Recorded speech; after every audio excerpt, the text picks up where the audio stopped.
A ton of snow here in Tacoma. We are at Wright Park. We've been here all day. We have watched people build 4-foot tall snowballs, snowmen, snowball fights, all the fun. They've really turned the snow day into a day of having fun. But across from us over here are the hills here at Wright Park that people have just turned into a sledding masterpiece over there. So many people having fun. Really, like I said, turning this into a day of bliss. We were up close and personal with those sledders earlier today, so we do have some video to show you of what's happening over there up close and personal. We saw just as many adults sledding as kids. There are also people with snowboards treating that hill like it's a slope, like they're up on the mountains. While most people have seen big snow days before, no one, at least that we talked to, has seen a snow day in the middle of a pandemic. And I think that has really turned this into something bigger than it normally would be for people. The pandemic has been keeping people cooped up for months on end in their homes, and now they're out here having fun. And everybody can kind of stay socially distanced, and it's just some fresh air, cold, fresh air, and yeah, it's so fun to see everybody just like permanent smile on their face. It's so good. I haven't seen this many joyful people in one place, being safe with masks, in a long time. And so, speaking of masks, most people that we saw today are wearing masks. They are doing their best to social distance, trying to keep this snow day as safe as possible while we are still in this pandemic. But we're going to be here all evening long, keeping you updated on what's going on here in Tacoma and here at Wright Park. So make sure you stay with us. But this winter storm has also hammered the east side. So let's go over to my colleague, Amy Marino, who's over in Bellevue. She's got a look at what's going on there. Yeah, Kayla, snow has been coming down here. It's still snowing right now, and it is taking a toll. Take a look. This would normally be the sidewalk here on 142nd Place Southeast, and you certainly cannot see a sidewalk. And this is what the road looks like. It's better. It's maybe passable, but not much. Let me show you I-90, though.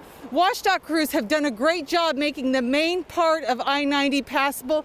No problem for cars, but you come over here to that off-ramp, and then there you could see quite a different story, and these crews have been so busy today. We have video from around the east side up in Kirkland and in Bellevue and other areas where they are struggling with snow.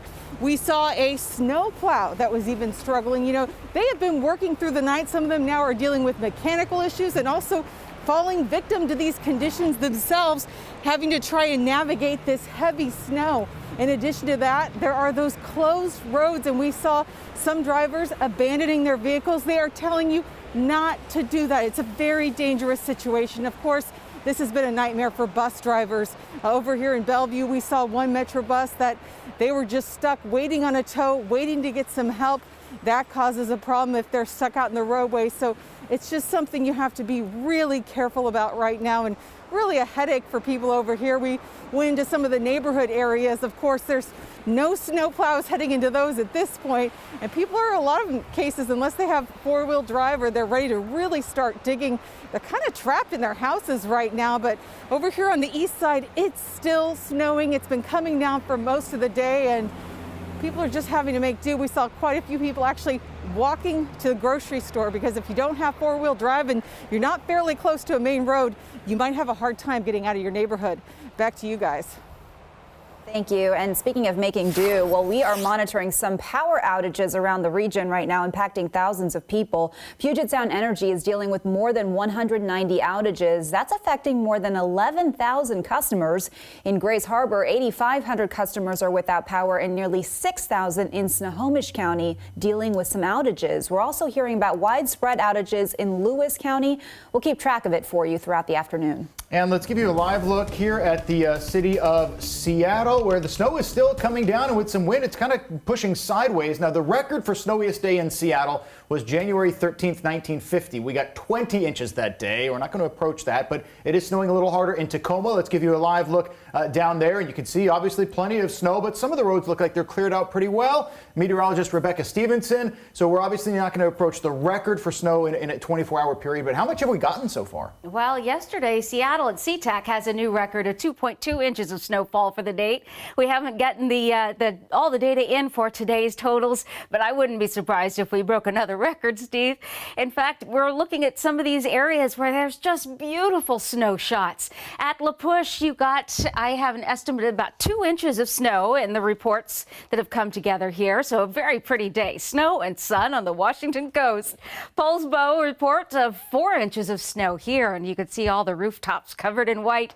And at Open Window School in Bellevue, with a time lapse even, we just had another round of some snow coming down, and it seemed to be coming down at a pretty good clip. Bellevue's had a range of totals depending on elevations, which are different. But this particular snow report from the National Weather Service came in at 10.5 inches for Bellevue.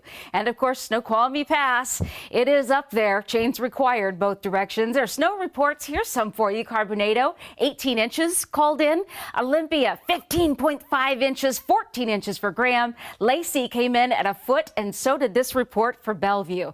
So a lot of our heavy snow did hit the South Sound, stretching up across Kitsap Peninsula. Lighter amounts further north of Everett, but Ocean Shores, a foot of snow. Large portions of our Central Coast had issues with glazing of ice, and I know that those power outages for Grays Harbor were largely caused by the icing that was building up from freezing rain. Now looking at Arlington, 9 inches of snow, 10.5 for Smoky Point in Snohomish County. And while we still have rain coming in on the South Coast, it is turning to a risk of the sleet and freezing rain again as this is approaching south of Boise Fort, working your way down I-5 towards Portland. It is snow for the North Interior, still getting some intense bands, bringing rapid accumulations. 1 to 2 inches of accumulating snow is possible in these bands of snow that are working their way through.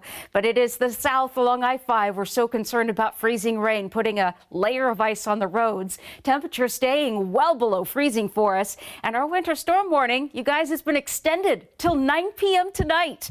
Coming up in the full forecast, we're going to go through what we're expecting for these areas you see remaining in the winter storm warning and that 7-day forecast, talking more about when that warm up arrives.